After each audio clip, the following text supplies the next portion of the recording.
Tung, tung, tung, tung, tung. Tanpa banyak bacot lagi, chapter 3 dimulai. Di awal chapter 3 memperlihatkan seorang pemuda berkata, "Aku bisa mendapatkan berbagai barang jika aku memintanya dari luar." Dan belum selesai menyelesaikan perkataannya, kepala sekolah pun itu datang dan berkata, "Benar, aku juga sudah menunggu respon seperti itu. Siswa baru tak diizinkan keluar. Kalian juga tidak diizinkan meminta bantuan dari senior. Sekarang, bubar! Semoga beruntung kepala-kepala batu. Aku harap kalian menjadi magician yang hebat."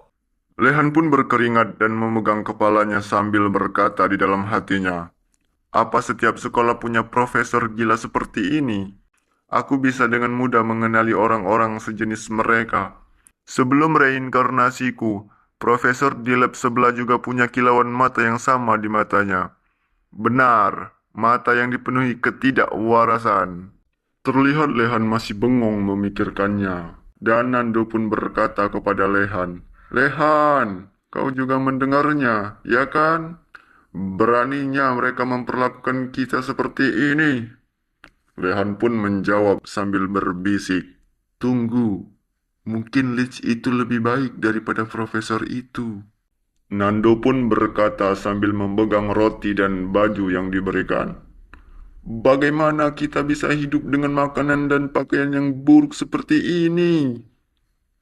Lehan pun menjawab, "Tak hanya makanan, tapi mereka juga menyediakan pakaian. Yep, tempat ini sudah jelas lebih baik." Kemudian Nando berkata dengan sedih, "Lehan."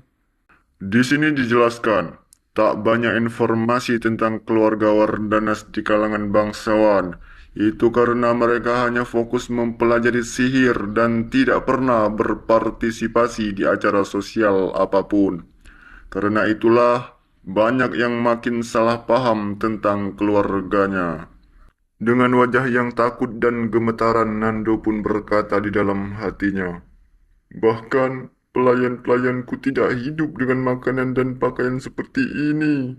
Kehidupan seperti apa yang sebenarnya kau jalani, Lehan?" Sambil bersedih, Nando pun menepuk pundak Lehan dan berkata, "Sebaiknya kau mampirlah ke rumahku saat kau ada waktu." Lehan pun menjawab, "Hah?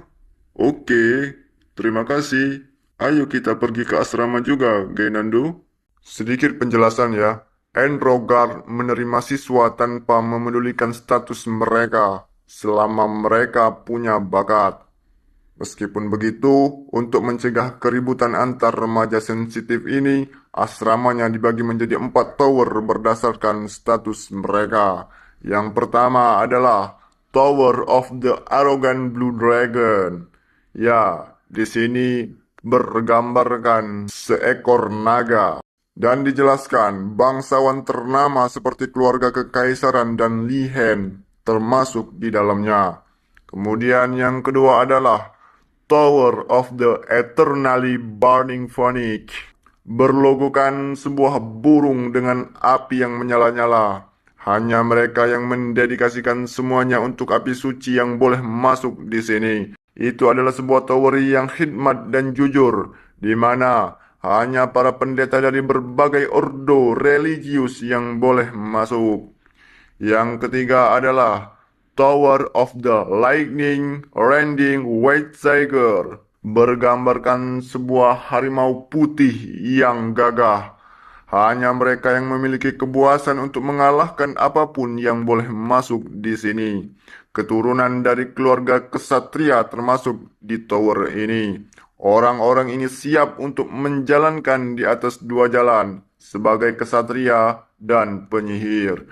Kemudian tower ketiga adalah Tower of the Past and Futurising Black Turtle, bergambarkan sebuah kura-kura raksasa yang sedang mengamuk.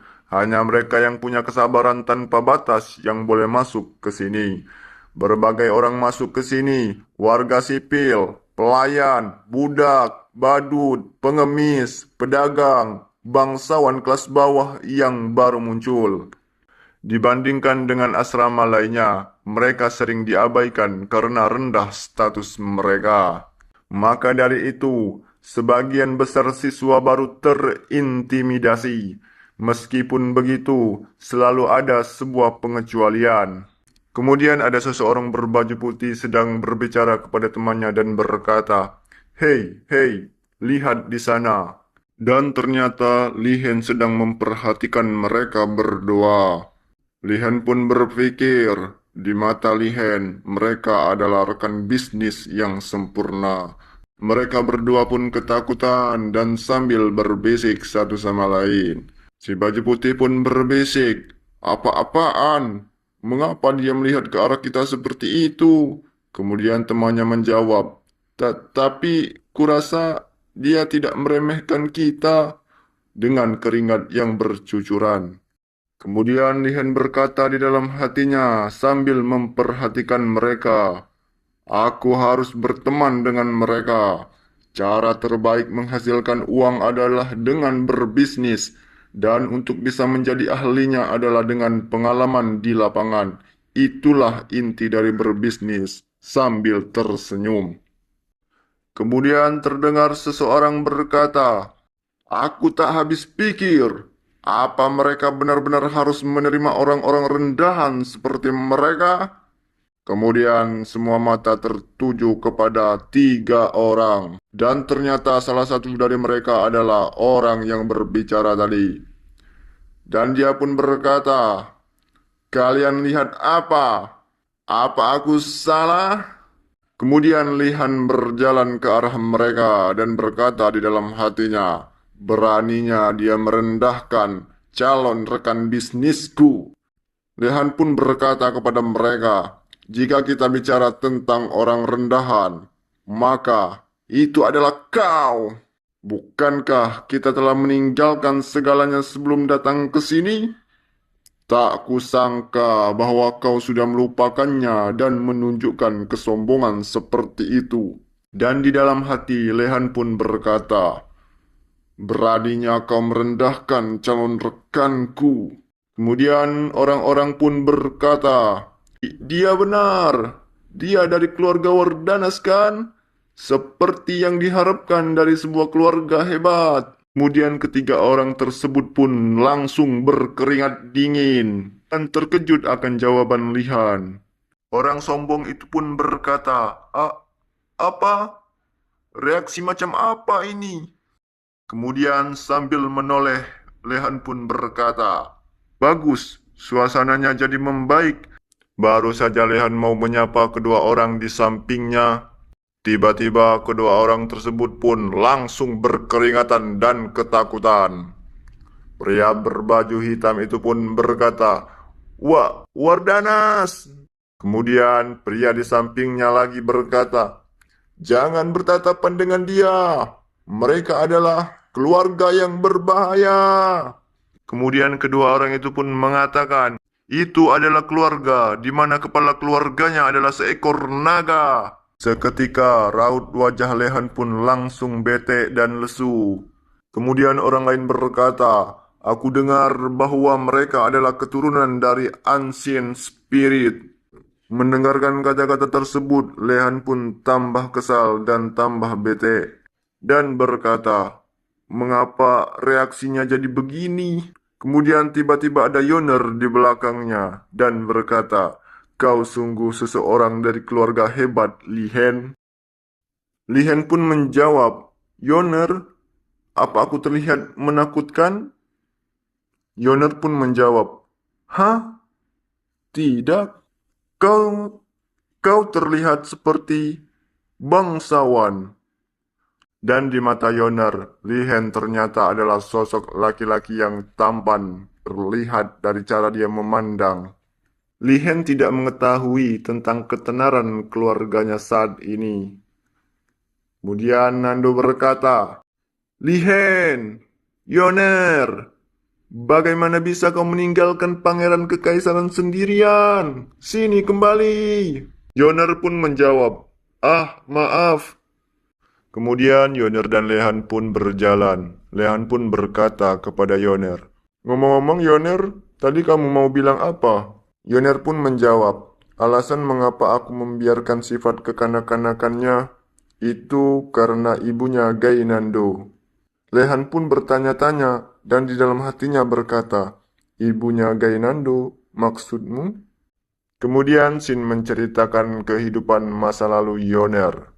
Ada seseorang yang memanggil Yoner. Yoner, seharusnya kamu tidak berlarian di jamuan kekaisaran.